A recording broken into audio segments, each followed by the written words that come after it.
அது மட்டுமல்ல நண்பர்களே, அதிகமான வருமானத்தில் மிக அதிகமான ஆசை கொண்டோருக்கு இந்த டைம் கொஞ்சம் சிரமத்தை தான் உங்களுக்கு கொடுக்கும். இந்த வருடமானது உங்களுக்கு ஒரு அற்புதமான வருடமாக, அதாவது ஒரு நிலம் அமைவதற்கு, ஒரு பூர்வீக சொத்து சார்ந்த பிரச்சனையை தீர்த்து பூர்வீக சொத்தை அடைவதற்கு, குலதெய்வம் தெரியாதவர்கள் குலதெய்வத்தை கண்டுபிடிப்பதற்கு ஒரு அற்புதமான வாய்ப்புகளை கட்டாயம் கிடைக்கும். அதே போல் திருமணம் ஆகாத மிதுன ராசி நண்பர்களுக்கு திருமணம் ஆகக்கூடிய ஒரு அமைப்பு நிச்சயமாக உண்டு.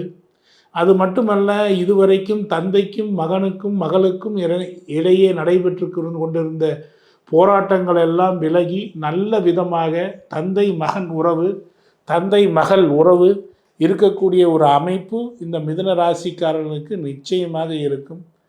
10லே சனி இருந்து 12ஐ பார்க்கும் காரணத்தினால் நிச்சயமாக நீங்கள் உடல் நலத்திலே கவனமாக இருக்க வேண்டும். தூக்கம் சரியானபடி இருக்க வேண்டும். 12ஐ சனி பார்க்கும் பொழுது சரியான தூக்கம் இருக்காது. 12ஐ மட்டுமல்ல, 4ஐயும் சனி பார்க்கிறார். தாயாருக்கு உடல்நல கேட்டை கொடுப்பார். எனவே நண்பர்களே,